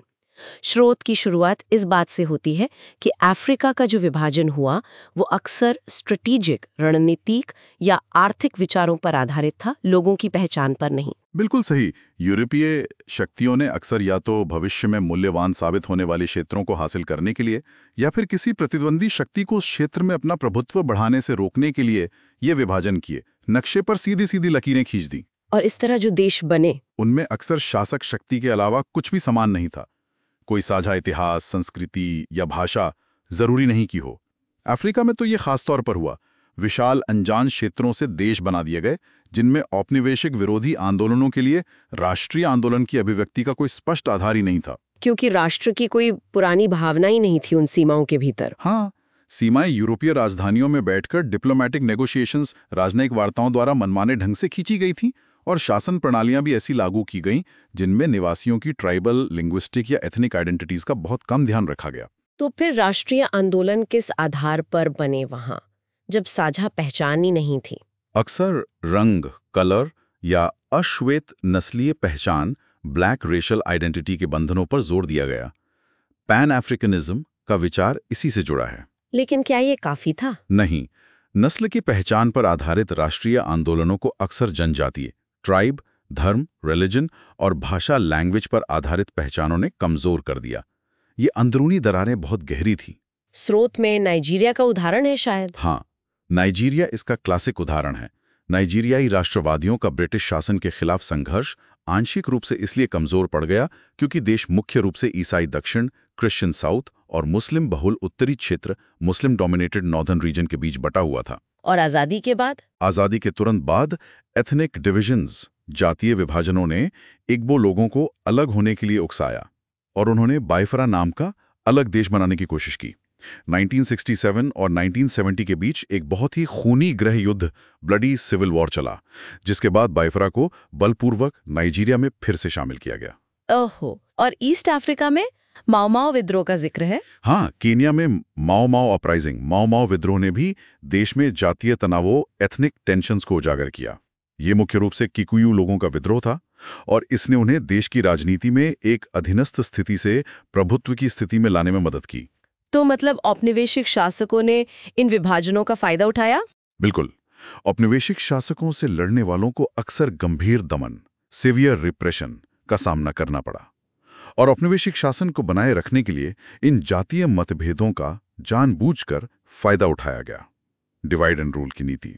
तो पैन अफ्रीकी विचारधाराएं क्यों ज्यादा सफल रहीं? क्योंकि अफ्रीकन्स के लिए लियोपोल्ड सेंगोर, क्वामे नक्रुमा और जोमो केनियाटा जैसे नेताओं द्वारा व्यक्त की गई साझा अश्वेतता या निग्रिट्यूड पर आधारित पैन अफ्रीकी आइडियोलॉजीज बनाना शायद ज्यादा आसान था, बजाय अलग अलग देशों के भीतर मौजूद गहरी जनजातीय पहचानों को अनदेखा करके उन्हें एकजुट करने के। वो साझा दुश्मन के खिलाफ एक व्यापक पहचान थी। औपनिवेशिक शक्तियों ने विभाजन को आर्थिक कारणों से भी बढ़ाया? हाँ, बिल्कुल। बेल्जियम कांगो को इसीलिए विभाजित किया गया ताकि कटंगा प्रांत के जो मूल्यवान खनिज संसाधन थे उन्हें अधिक आसानी से नियंत्रित किया जा सके। और पश्चिम एशिया में? वेस्ट एशिया में क्षेत्रों का विभाजन तो और भी ज्यादा मुश्किलों से भरा था क्योंकि वहां तेल की खोज हो चुकी थी।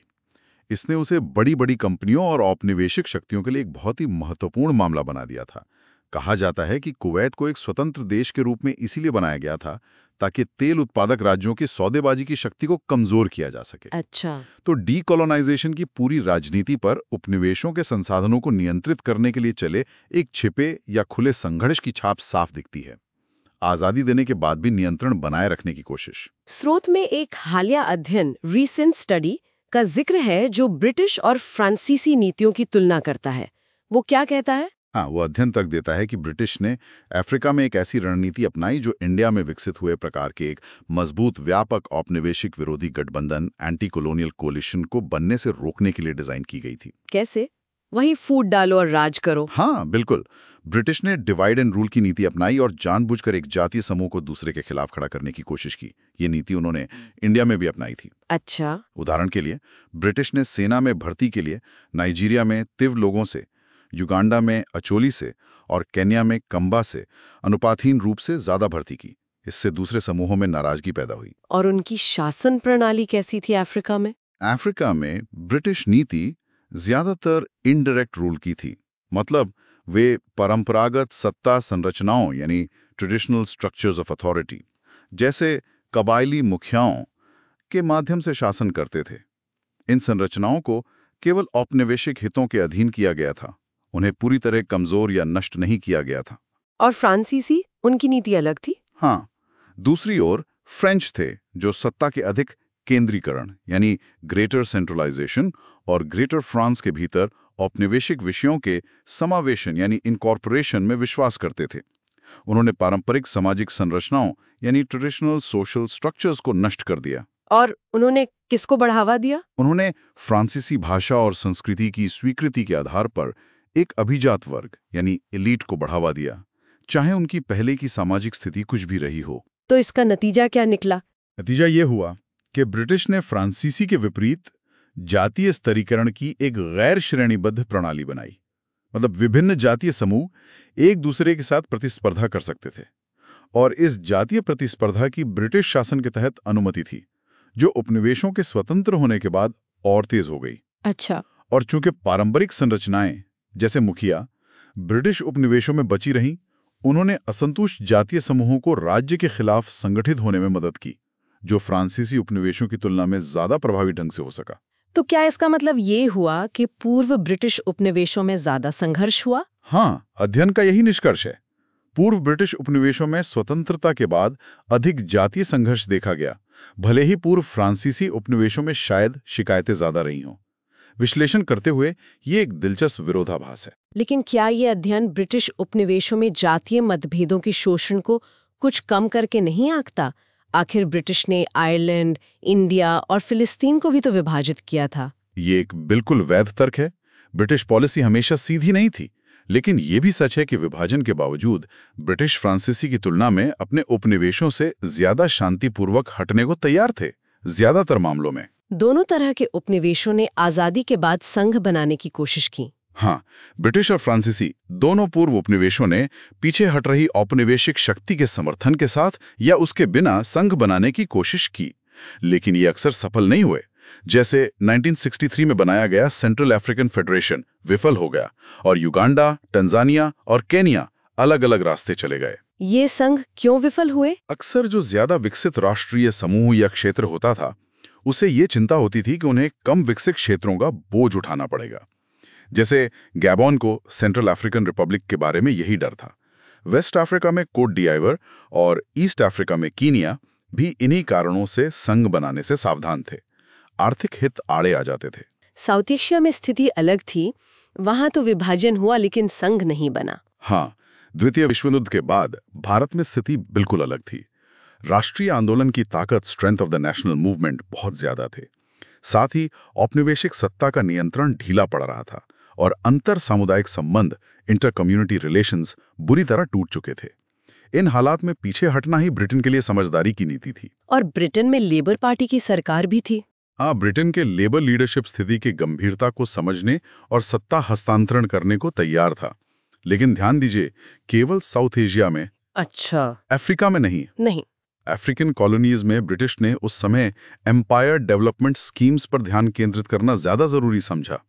उनका मकसद था उपनिवेशों को महानगर से जोड़े रखना और अंतर्युद्ध काल के आर्थिक संकट के दौरान जो स्टर्लिंग एरिया बनाया गया था उसे मजबूत करने के लिए उनके संसाधनों का उपयोग करना। कौन से संसाधन? टिन, रबर, कोको, चाय और साम्राज्य के दूसरे उत्पाद। ये सब युद्ध के बाद ब्रिटिश अर्थव्यवस्था की रिकवरी में अभी भी बहुत उपयोगी थे। इसलिए ब्रिटिश अभिजात वर्ग 1960s के दशक तक अफ्रीका में परिवर्तन की हवाओं यानी विंड्स ऑफ चेंज को पहचानने को तैयार नहीं था। फिर बदलाव कब आया? 1956 का स्वेस क्राइसिस एक बड़ा मोड़ था। उसमें ब्रिटेन की हार हुई, ब्रिटिश प्रधानमंत्री एंथनी ईडन को इस्तीफा देना पड़ा और इजिप्ट के अब्दुल नासिर की राष्ट्रवादी नीति की जीत हुई। इस घटना ने अंग्रेजों को उनकी लुप्त होती शाही भूमिका का एहसास दिलाने में मदद की। और कोल्ड वॉर का क्या असर हुआ इस पर? कोल्ड वॉर शीत युद्ध काल में जो नई विश्व व्यवस्था उभर रही थी, उसमें पूर्व औपनिवेशिक शक्तियों के लिए फॉर्मल रूल, औपचारिक शासन बनाए रखना या प्रभुत्व की अनौपचारिक प्रणालियां, इनफॉर्मल सिस्टम्स ऑफ डोमिनेशन चलाना अब उतना आसान विकल्प नहीं रह गया था। दुनिया बदल रही थी।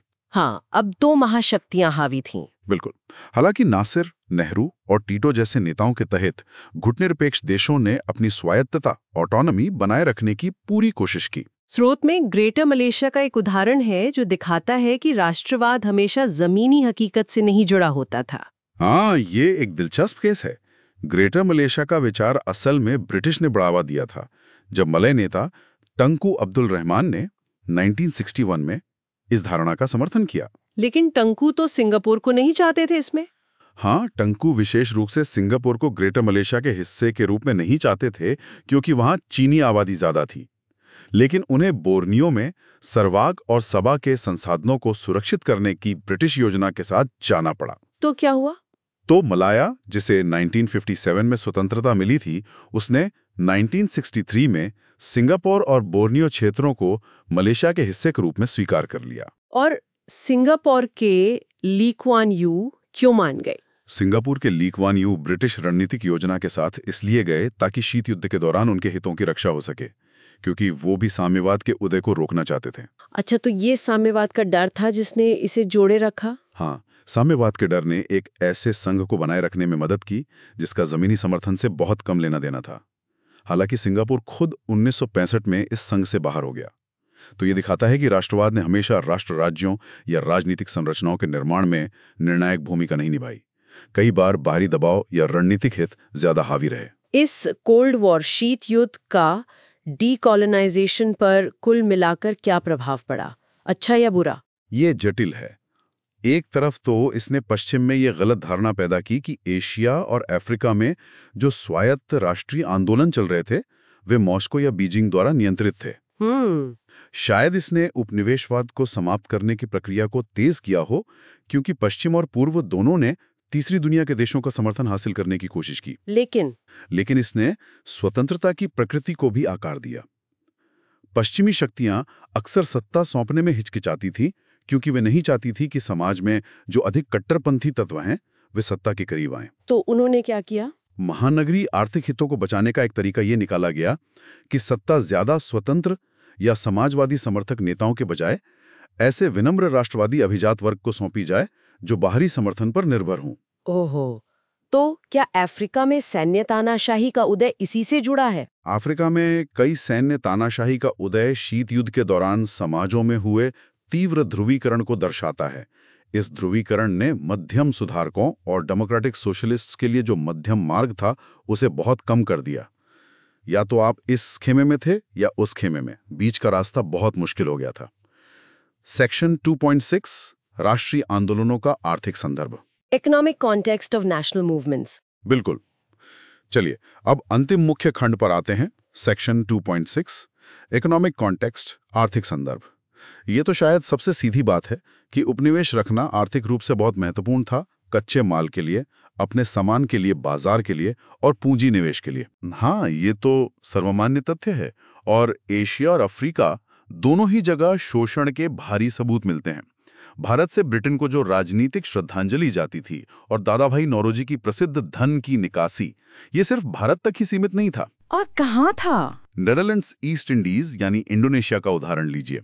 डचों ने वहां संसाधन समृद्ध इंडोनेशियाई द्वीप समूह से कृषि वस्तुओं को पश्चिमी बाजारों में निर्यात करने के लिए पूरा कल्टीवेशन सिस्टम विकसित किया था। वो क्या था? उसमें किसानों को अपनी जमीन के हिस्से पर सरकार द्वारा तय की गई निर्यात फसलें उगानी पड़ती थी, बहुत कम कीमत पर। एक तर्क ये भी दिया गया है कि इंडोनेशिया से महानगरीय शक्ति यानी नीदरलैंड्स को जो संसाधनों का हस्तांतरण हुआ वो आधी सदी से भी ज्यादा समय तक भारत की तुलना में शायद अधिक था। सच में? कितना? आंकड़े बताते हैं कि डचों ने 1921 से 38 के दौरान इंडोनेशियाई राष्ट्रीय उत्पाद का लगभग 17% हिस्सा ले लिया, जो कि डच घरेलू उत्पाद का 8% बनता था। बहुत बड़ी रकम थी। बाप रे। और ये शोषण सिर्फ यूरोपियन शक्तियों तक सीमित नहीं था? नहीं, जापानियों ने भी कोरिया, मंचूरिया और बाद में चीन के संसाधनों का जमकर शोषण किया। अच्छा, ये तो कच्चे माल की बात हुई।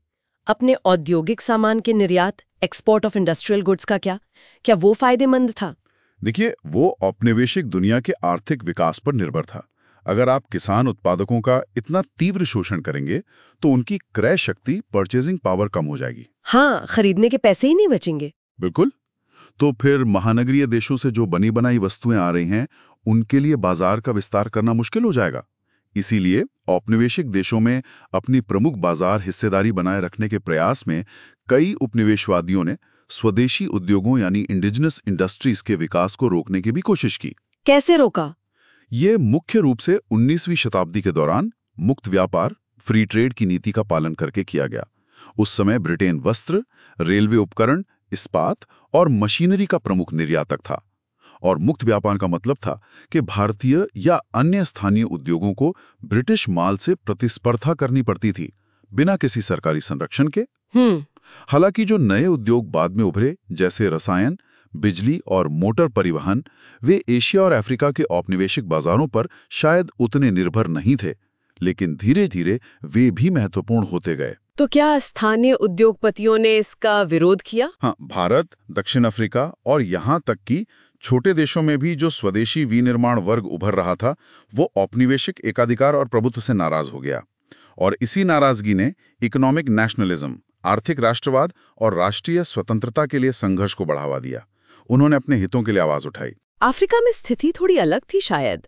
वहां उद्योग उतने विकसित नहीं हुए थे। हाँ, अफ्रीका के कई देशों में द्वितीय विश्व युद्ध के बाद तक स्वदेशी पूंजीपति वर्ग का विकास बहुत ज्यादा नहीं हुआ था। उनके पास एक मजबूत राष्ट्रीय बूर्जवा नहीं था, जो ज्यादा उपयुक्त टैरिफ, मुद्रा और मौद्रिक नीतियों को हासिल करने के लिए राष्ट्रवादी राजनीतिक दबावों का इस्तेमाल कर सके, जैसा भारत में हुआ। लेकिन क्या कहीं कोई अपवाद था? स्रोत बोत्सवाना का उदाहरण देता है। वहां उपनिवेशवाद की भूमिका शायद उतनी विघटनकारी, लेस डिसरप्टिव नहीं थी। स्वाना जनजातियों की जो पूर्व औपनिवेशिक संस्कृति थी, जिसमें मवेशियों और बाद में जमीन में संपत्ति के अधिकारों का संस्थानीकरण, इंस्टीट्यूशनलाइजेशन ऑफ प्रॉपर्टी राइट्स हो चुका था, उनका मिशनरियों और व्यापार के प्रति एक अनुकूल रवैया था, फेवरेबल ओरिएंटेशन था, और उपनिवेशवाद के प्रभाव भी अपेक्षाकृत हल्के थे, relatively mild effects of colonialism. तो इसका क्या फायदा हुआ? इन सब ने मिलकर बोत्सवाना को स्वतंत्रता के बाद राजनीतिक स्थिरता और आर्थिक विकास के मामले में कई अन्य अफ्रीकी देशों से बेहतर प्रदर्शन करने में मदद की। वहां के एकीकृत राजनीतिक संस्थान, इंटीग्रेटिव पॉलिटिकल इंस्टीट्यूशंस बच गए। और दूसरी जगहों पर? और साउथ अफ्रीका में बोत्सवाना जैसे क्षेत्रों में, जहां शायद समान संस्थान थे, वो अधिक विघटनकारी औपनिवेशिक प्रभाव के कारण ढह गए। मतलब स्थानीय परिस्थितियों और औपनिवेशिक नीतियों के मेल का असर अलग अलग रहा। 1930s के दशक की महामंदी, डिप्रेशन ईयर्स, अवसाद के वर्षों का क्या असर हुआ? उसका भी मिला जुला असर था। कुछ स्वदेशी उद्योगों को फायदा हुआ क्योंकि महानगरीय देशों से आयात में गिरावट आई, तो एक तरह से इंपोर्ट सब्स्टिट्यूशन इंडस्ट्रियलाइजेशन को बल मिला। लेकिन ये फायदा केवल भारत, दक्षिण अफ्रीका और ऑस्ट्रेलिया जैसे कुछ ही देशों तक सीमित रहा। तो मुख्य बात क्या थी आर्थिक शोषण के संदर्भ में? मुख्य बात यह है कि धन की निकासी, ड्रेन ऑफ वेल्थ का अनुभव, औपनिवेशिक शोषण की पूरी प्रक्रिया, और इस प्रक्रिया में स्वदेशी अभिजात वर्ग के कई वर्गों का सहयोग, कोलैबोरेशन, इन सब ने मिलकर कई औपनिवेशिक विरोधी आंदोलनों को पूंजीवाद विरोधी, जमींदार विरोधी या अभिजात विरोधी दिशा में धकेल दिया। गुस्सा सिर्फ अंग्रेजों के खिलाफ नहीं था, बल्कि उनके देसी सहयोगियों के खिलाफ भी था। शोषण के और क्या तरीके थे? बहुत थे, जैसे ऊंचे भू राजस्व मूल्यांकन, स्थानीय जरूरतों और संसाधनों का ध्यान रखे बिना रेलवे का निर्माण करना, शोषण करने वाले स्वदेशी अभिजात वर्ग के साथ औपनिवेशिक शासकों का राजनीतिक गठबंधन और कृषि का जबरन या बाजार संचालित व्यावसायीकरण, फोर्स्ड और market driven commercialisation of agriculture. और इसका नतीजा? नतीजा था भयानक आर्थिक शोषण, प्रति व्यक्ति आय में कमी और विनाशकारी अकाल, डिजास्ट्रस फैमीन्स। आम लोगों को खासकर 1930 के अवसाद के वर्षों के दौरान भारी कठिनाइयों का सामना करना पड़ा। तो क्या इसी वजह से आम लोग आंदोलनों से जुड़े? हाँ, आर्थिक अवसरों और कल्याण की हानि ने कई गरीब किसानों और आम लोगों को उन राष्ट्रवादियों के साथ जुड़ने के लिए प्रेरित किया जो औपनिवेशिक आर्थिक शोषण प्रणालियों से लड़ने की कोशिश कर रहे थे। पेट की आग भी एक बड़ा कारण थी। अफ्रीका में खाद्य सुरक्षा का भी जिक्र है, मकई पर निर्भरता। हाँ, अफ्रीका के कई हिस्सों में भोजन के लिए मकई के स्थानीय परिस्थितियों के अनुकूलन पर निर्भरता पिछले 100 वर्षों के दौरान बहुत बढ़ गई थी। ये फसल बाहर से आई थी, लेकिन मुख्य खाद्य फसल बन गई। तो इसमें खतरा क्या था? मकई पर इस अत्यधिक निर्भरता के खतरे इन देशों द्वारा स्वतंत्रता प्राप्त करने के कई सालों बाद ही सामने आए। जब बीमारियां फैली या मौसम बदला तो पूरी खाद्य सुरक्षा खतरे में पड़ गई, विविधता खत्म हो गई थी। एक विद्वान अली मजरूई का तर्क क्या था अफ्रीका के बारे में? उन्होंने 1980s की शुरुआत में ये तर्क दिया कि अफ्रीका में स्वतंत्रता तक की अवधि में सामाजिक वर्गों का विकास पर्याप्त रूप से उन्नत नहीं हुआ था। मतलब वर्ग चेतना उतनी मजबूत नहीं थी। तो फिर क्या मजबूत था? रिश्तेदारी और कबीले पर आधारित जातीय और जनजातीय पहचाने, किन and clan based ethnic and tribal identities. उन्होंने अपर्याप्त रूप से व्यक्त वर्ग पहचानों की तुलना में लोकप्रिय आंदोलनों को आकार देने में अधिक भूमिका निभाई। लेकिन आर्थिक मुद्दे तो थे ही। बिल्कुल। औपनिवेशिक शोषण और यूरोपीय व्यापारिक हितों और श्वेत बाशिंदों द्वारा संसाधनों के शोषण के खिलाफ संघर्ष ने आर्थिक नाराजगी, इकोनॉमिक रिजेंटमेंट्स और रेशियल एनिमोसिटीज को जन्म दिया। ये दोनों चीजें साथ साथ चली। क्या अफ्रीका में जनता का जुड़ाव उतना ही था जितना भारत में? की तुलना में कम रहा हो, लेकिन स्वतंत्रता के लिए संघर्षों में भाग लेने वालों द्वारा शोषण को समान रूप से दृढ़ता से महसूस किया गया था। दर्द उतना ही था। इस कमजोरी का क्या नतीजा हुआ? कई अफ्रीकी देशों में औपनिवेशिक विरोधी संघर्षों की सापेक्ष कमजोरी ने शायद पीछे हट रही औपनिवेशिक शक्तियों को भारत के मामले की तुलना में उत्तर औपनिवेशिक देशों की अर्थव्यवस्थाओं पर अधिक आर्थिक नियंत्रण बनाए रखने में सक्षम बनाया। मतलब नवोपनिवेशवाद, नियोकोलोनियलिज्म की पकड़ मजबूत रही। लेकिन क्या हर संघर्ष राष्ट्रवादी था? नहीं, ये मान लेना भी गलत होगा कि सभी संघर्ष राष्ट्रवादी प्रकृति के थे या औपनिवेशिक विरोधी रवैये ने अनिवार्य रूप से राष्ट्रवादी संघर्षों में भागीदारी का ही नेतृत्व किया। कई देशों में आम लोगों को वर्ग, जातीयता या धर्म पर आधारित आंदोलनों में शामिल हुए बिना ही कठिनाइयों का सामना करना पड़ा। वे चुपचाप सहते रहे। ये चीन और इंडोनेशिया जैसे बड़े देशों के साथ साथ छोटे देशों के लिए भी सच था। नेशनलिज्म, राष्ट्रवाद, और कैपिटलिज्म या पूंजीवाद या इंडस्ट्रियलाइजेशन, औद्योगिकरण के बीच क्या संबंध है? इस पर अलग अलग विचार हैं। हाँ, बिल्कुल अलग अलग विचार हैं। स्टालिन और उनके समय की जो सोवियत राष्ट्रीयता सिद्धांत थी, उसके अनुसार राष्ट्रवाद पूंजीवाद के उदय से जुड़े सामाजिक वर्गों के विकास के साथ ही उत्पन्न हुआ। मतलब पहले पूंजीवाद आया, फिर राष्ट्रवाद। और गेलनर, ऑनेस्ट गेलनर ने तर्क दिया कि ये औद्योगिकरण, इंडस्ट्रियलाइजेशन के उदय और समाज को एक साथ बांधने की जरूरत से जुड़ा था। औद्योगिकरण ने पुरानी निष्ठाओं, कबीलों, रिश्तेदारी को तोड़ा और उनकी जगह राज्य के प्रति वफादारी, लॉयल्टी टू द स्टेट को स्थापित करने की जरूरत पड़ी, जिसके लिए राष्ट्रवाद काम आया। लेकिन क्या ये अफ्रीकी एशियाई देशों पर लागू होता है? ज्यादातर अफ्रीकी एशियाई राष्ट्रों में औद्योगिकरण उतना उन्नत था ही नहीं कि वो राष्ट्रवाद को बढ़ावा देने में इतनी महत्वपूर्ण भूमिका निभा सके। तो फिर किसने निभाई भूमिका? कृषि पूंजीवाद, अग्रेरियन कैपिटलिज्म और कृषि के व्यवसायीकरण से लाभान्वित होने वाले जो अभिजात वर्ग थे, उन्होंने अक्सर राष्ट्रवाद को बढ़ावा देने में भूमिका निभाई। जैसे? और इजिप्ट, मिस्र और इराक में शक्तिशाली जमींदार, पावरफुल लैंडलॉर्ड्स, जिनकी संख्या शायद 200 से ज्यादा नहीं थी, उन्होंने राष्ट्रवाद का समर्थन किया क्योंकि इससे उन्हें अपनी विशाल संपदाओं को बनाए रखने और राज्य द्वारा समर्थित दमन, repression backed by the state को जारी रखने में मदद मिली। तुर्की और ईरान में भी जिन लोगों ने भूमि को नियंत्रित किया और विश्व बाजार के लिए उत्पादन किया, वे घरेलू संसाधनों पर अधिक नियंत्रण हासिल करने के लिए राष्ट्रीय आंदोलनों के समर्थक बन गए। और मध्यम वर्ग? हाँ, बेशक। शिक्षित मध्यम वर्ग, एजुकेटेड मिडिल क्लासेस ने तो अधिकांश राष्ट्रीय आंदोलनों में बहुत ही महत्वपूर्ण भूमिका निभाई। और असल में औद्योगिकरण को बढ़ावा देने की इच्छा के चलते ये शिक्षित मध्यम वर्ग अक्सर समाजवाद, सोशलिज्म और साम्यवाद, कम्युनिज्म की ओर भी मुड़ गया। इंडिया और चाइना में किसान आंदोलनों की क्या भूमिका रही? ये बड़े देश थे। इंडिया में किसान आंदोलन अक्सर उन संगठनों जैसे कांग्रेस के नियंत्रण से बाहर निकल जाते थे, जो उन्हें एक व्यापक राष्ट्रीय आंदोलन की सीमाओं के भीतर रखना चाहते थे। किसानों और आदिवासियों के कई स्वतःस्फूर्त आंदोलन मुख्यधारा के राष्ट्रीय आंदोलन से बाहर भी रहे। लेकिन फिर भी भारतीय राष्ट्रीय आंदोलन काफी व्यापक था। हाँ, भारतीय राष्ट्रीय आंदोलन पर्याप्त रूप से व्यापक था।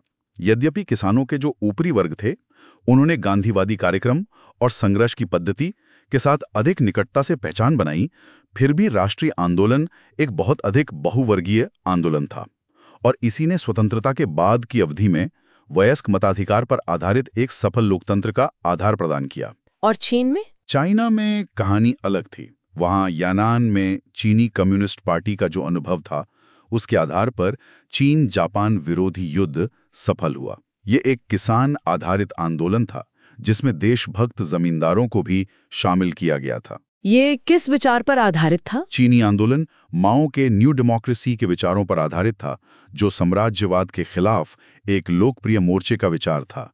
चीन में राष्ट्रवाद और समाजवाद बहुत निकटता से जुड़ गए। हालांकि एक दौर था 1935 से 36 का, जब ज़ांग गुओताओ के तहत चीनी रेड आर्मी ने तिब्बतियों के बीच वर्ग संघर्ष पर आधारित 6 सोवियत शासन बनाने की कोशिश की थी, लेकिन ये मुख्य धारा की आधिकारिक नीति नहीं बनी। जिन देशों में इकोनॉमिक नेशनलिज्म मजबूत था, क्या वहां आजादी के बाद विकास बेहतर हुआ? कुछ हद तक ऐसा लगता है, लेकिन कोल्ड वॉर शीत युद्ध के तर्क ने इसे बहुत जटिल बना दिया, खासकर ईस्ट एशिया में। वहां जापान, साउथ कोरिया और ताइवान में यूनाइटेड स्टेट्स के भारी निवेश ने हाई ग्रोथ रेट्स को जन्म दिया। वहां और क्या कारक थे? कृषि सुधार, शिक्षा में सार्वजनिक निवेश, पब्लिक इन्वेस्टमेंट इन एजुकेशन और निर्यात उन्मुख विकास, एक्सपोर्ट ओरिएंटेड डेवलपमेंट, इन सब ने मिलकर विदेशी निवेश के साथ विकास को गति दी। और अफ्रीका में? इसके विपरीत अफ्रीका में शीत युद्ध के इतने सकारात्मक परिणाम नहीं हुए। वहां सैन्य तानाशाही, निरक्षरता, इलिटरेसी और जातीय संघर्षों, एथनिक कॉन्फ्लिक्ट्स का माहौल था। विकास पिछड़ गया। कोई अपवाद? हाँ, फिर भी जिम्बाब्वे में 1980 में कट्टरपंथी रॉबर्ट मुगाबे को सत्ता का अंतिम हस्तांतरण, एक ऐसा नेता जिसे मार्गरेट थैचर के तहत ब्रिटिश रूढ़िवादी सरकार बिल्कुल पसंद नहीं करती थी, उसने भी 2 दशकों तक अपेक्षाकृत स्थिर सरकार का निर्माण किया, तो स्थितियां बदलती रहीं। साउथ अफ्रीका का मामला तो इन सबसे बिल्कुल अनूठा है। हाँ, बहुत अनूठा। दक्षिण अफ्रीका असल में अपने श्वेत अभिजात वर्ग व्हाइट एलीट के तहत काफी पहले ही एक तरह से स्वतंत्र हो गया था, और उसने 1948 में अपार्थेड रंगभेद की क्रूर व्यवस्था लागू की। तो वहां क्या हुआ? वहां अफ्रीकन नेशनल कांग्रेस ANC के नेतृत्व में एक लंबा सशस्त्र संघर्ष चला, जो अंततः नेल्सन मंडेला के नेतृत्व में अश्वेत बहुमत शासन, ब्लैक मेजॉरिटी रूल की स्थापना के साथ समाप्त हुआ। क्या ये संघर्ष सिर्फ राष्ट्रवाद का था? नहीं, इसे सिर्फ राष्ट्रवाद के संदर्भ में नहीं देखा जा सकता, क्योंकि नस्लवाद विरोधी संघर्ष ने हमेशा राष्ट्रवादी रूप नहीं लिया। उसमें समाजवाद, आदिवासीवाद और धार्मिक भावना, रिलीजियस सेंटिमेंट के भी तत्व शामिल थे। और राष्ट्रवाद की भी अलग अलग अवधारणाएं थीं। हाँ, कांग्रेस अलायंस द्वारा मान्यता प्राप्त एक विचार ये था कि दक्षिण अफ्रीका में 4 अलग अलग राष्ट्र हैं, अश्वेतों, रंगीन लोगों, कलर्ड्स, एशियाई और गोरों के, क्योंकि शायद जनता रंगभेद के खिलाफ एक विशुद्ध रूप से नस्ल विरोधी संघर्ष के लिए उस समय पूरी तरह तैयार नहीं थी। तो रंगभेद कैसे खत्म हुआ? साउथ अफ्रीका के खिलाफ लगे अंतर्राष्ट्रीय आर्थिक प्रतिबंधों ने रंगभेद की व्यवस्था को बनाए रखने के अफ्रीकनर्स के संकल्प को कमजोर कर दिया था। साथ ही दक्षिण अफ्रीका के भीतर राष्ट्रवादी समूहों का संघर्ष तो चल ही रहा था। और सत्ता का हस्तांतरण शांतिपूर्ण कैसे हुआ? ये मानने के लिए पर्याप्त आधार है कि रॉबन आइलैंड के कैदी नेल्सन मंडेला को सत्ता का जो अपेक्षाकृत शांतिपूर्ण हस्तांतरण हुआ, वो एक तरह का सौदा था।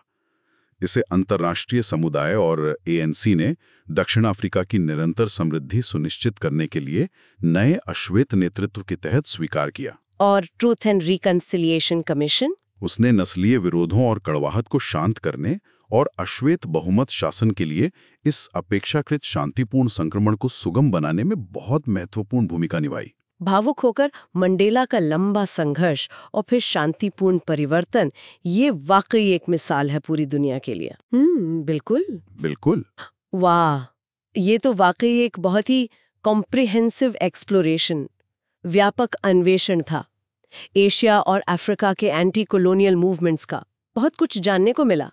हमने हिंसा अहिंसा के द्वंद्व को देखा, विभिन्न राष्ट्रवादी विचारधाराओं को समझा, उनकी सामाजिक बौद्धिक जड़ों को टटोला, राष्ट्र निर्माण और विभाजन की राजनीति को देखा, और सबसे महत्वपूर्ण आर्थिक संदर्भों को भी समझा। हाँ, ये विषय है ही इतना विस्तृत और बहुस्तरीय। मुख्य निष्कर्ष, की टेकअवेज संक्षेप में बताते हुए, तो इस लंबी चर्चा के बाद अगर हम मुख्य बिंदुओं की टेकअवेज को समेटना चाहें तो क्या कह सकते हैं? हाँ, बिल्कुल। पहली बात, ये एंटी कॉलोनियल मूवमेंट्स बहुत विविध थे। कोई एक ढर्रा नहीं था। कुछ हिंसक थे, कुछ अहिंसक। जैसे भारत का गांधीवादी आंदोलन वास्तव में एक अपवाद जैसा था। सही। दूसरा, बाहरी कारकों एक्सटर्नल फैक्टर्स का बहुत गहरा प्रभाव था, जैसे कॉलोनियल पॉलिसीज, औपनिवेशिक नीतियां, ब्रिटिश इनडायरेक्ट रूल और फ्रेंच एसिमिलेशन में फर्क था। कोल्ड वॉर पॉलिटिक्स, शीत युद्ध की राजनीति ने सब कुछ बदल दिया, और WW2 ने भी प्रक्रिया को गति दी।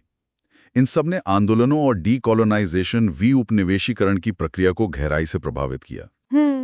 तीसरा, नेशनलिस्ट आइडियोलॉजीज, राष्ट्रवादी विचारधाराएं बहुत जटिल थी। वो इकोनॉमिक क्रिटिक, आर्थिक आलोचना, कल्चरल रिवाइवलिज्म, सांस्कृतिक पुनरुत्थानवाद, रिलीजन, धर्म, लैंग्वेज, भाषा, एथनिसिटी, निर्जातीयता जैसे कई आधारों पर बनी थी। साथ ही बाहरी विचारों जैसे ओरिएंटलिज्म, पैन इस्लामिज्म, पैन अफ्रीकनिज्म की प्रक्रियाओं से भी प्रभावित थी। एंडरसन बनाम चटर्जी की बहस इसी जटिलता को दर्शाती है। बिल्कुल। चौथा, राष्ट्रवाद की उत्पत्ति यूरोपीय संपर्क और स्वदेशी प्रतिक्रियाओं, इंडिजिनस रिस्पॉन्सेज, दोनों से जुड़ी है। इसमें इंटेलेक्चुअल्स, बुद्धिजीवियों और प्रिंट कैपिटलिज्म, प्रिंट पूंजीवाद की भूमिका महत्वपूर्ण थी। लेकिन स्थानीय संदर्भ जैसे चीन का हान प्राइमेसी या अफ्रीका में क्रिश्चियनिटी का प्रभाव हमेशा मायने रखता था। हाँ। पांचवां, कॉलोनियल पावर्स द्वारा खींची गई मनमानी सीमाएं, आर्बिट्रेरी बॉर्डर्स और डिवाइड एंड रूल, फूट डालो और राज करो की नीतियों ने अक्सर स्वतंत्रता के बाद एथनिक कॉन्फ्लिक्ट्स, जातीय संघर्ष और पार्टीशन, विभाजन के बीज बोए। फेडरेशंस बनाने के प्रयास भी अक्सर इन्हीं कारणों से विफल रहे। ये बहुत दुखद रहा। छठा, इकोनॉमिक एक्सप्लॉयटेशन, आर्थिक शोषण, ड्रेन ऑफ वेल्थ, धन की निकासी, और स्वदेशी उद्योगों का दमन, सप्रेशन ऑफ इंडिजिनस इंडस्ट्रीज। इन सब ने इकोनॉमिक नेशनलिज्म, आर्थिक राष्ट्रवाद को बढ़ावा दिया और आम लोगों को आंदोलनों में शामिल होने के लिए प्रेरित किया। हालांकि वर्ग, क्लास और जातीयता, एथनिसिटी की भूमिका हर जगह अलग और जटिल थी। और आखिर में सातवां बिंदु ये कि नेशनलिज्म, राष्ट्रवाद कोई सरल या एकल सिद्धांत, सिंपल और सिंगल थ्योरी नहीं है। ये ऐतिहासिक रूप से निर्मित होता है, लेकिन ये पूरी तरह से काल्पनिक, इमेजिनरी भी नहीं है। ये जरूरी नहीं कि पूंजीवाद या औद्योगिकरण से ही जुड़ा हो, और राज्य, स्टेट और अभिजात वर्ग, एलिट्स, राष्ट्रीयताओं के विकास को आकार देने में बहुत महत्वपूर्ण भूमिका निभाते हैं। बहुत अच्छे से आपने सारे पॉइंट समेट दिए। अंतिम विचार, प्रोवोकेटिव थॉट, सोचने पर मजबूर करने वाले स्वर में एक विचार जो मेरे दिमाग में अब घूम रहा है। आज की इस ग्लोबलाइज्ड वर्ल्ड में, जहां इकोनॉमिक इंटरडिपेंडेंसेस बढ़ गई हैं, कल्चरल एक्सचेंजेस इतने आम हो गए हैं, क्या ये जो पारंपरिक राष्ट्रवाद है जिसकी हमने बात की, क्या वो अपनी प्रासंगिकता, रेलेवेंस खो रहा है, या फिर ये बस नए, शायद ज्यादा सूक्ष्म या अलग तरह के रूपों में उभर रहा है? इस पर जरूर सोचिएगा। हाँ, ये एक बहुत मौजूद सवाल है आज के समय में। आउटरो, मोटिवेशन और कॉल टू एक्शन। ये सत्र यूपीएससी एस्पिरेंट्स, यूपीएससी उम्मीदवारों के लिए विश्व इतिहास, वर्ल्ड हिस्ट्री, खासतौर पर उपनिवेशीकरण और पोस्ट कॉलोनियल स्टेट्स, उत्तर औपनिवेशिक राज्यों के विषयों को गहराई से समझने के लिए बेहद फायदेमंद साबित होगा। बिल्कुल। ये कॉन्सेप्ट्स आपको न केवल मेंस परीक्षा में उत्तर लिखने में मदद करेंगे, बल्कि एस्से, निबंध और इंटरव्यू साक्षात्कार में भी आपकी समझ को दर्शाने में सहायक होंगे। बिल्कुल। ये चर्चा काफी विस्तृत थी, तो इसे ठीक से समझने के लिए शायद दोबारा सुनने की जरूरत पड़े। नोट जरूर बनाएं और याद रखें, ये ज्ञान सिर्फ परीक्षा पास करने के लिए नहीं है, बल्कि एक जागरूक नागरिक, अवेयर सिटीजन बनने के लिए भी बहुत जरूरी है। सही कहा। अगर आपको हमारा ये प्रयास पसंद आया तो हमारे YouTube चैनल सुन लो UPSC को लाइक, शेयर और सब्सक्राइब करना न भूलें। आपके कमेंट्स हमारे लिए बहुत कीमती हैं, उनसे हमें हौसला मिलता है। And if you feel so inclined, आप सुपर थैंक्स के जरिए अपना समर्थन भी दिखा सकते हैं। इससे हमें इस चैनल को लंबे समय तक सस्टेनेबल, टिकाऊ बनाने में बहुत मदद मिलेगी। अगली बार फिर मिलेंगे एक और महत्वपूर्ण विषय के साथ, ऐसी ही एक गहन चर्चा के लिए। तब तक पढ़ते रहिए, सीखते रहिए। Keep learning, keep growing. बिल्कुल, ऑल द बेस्ट।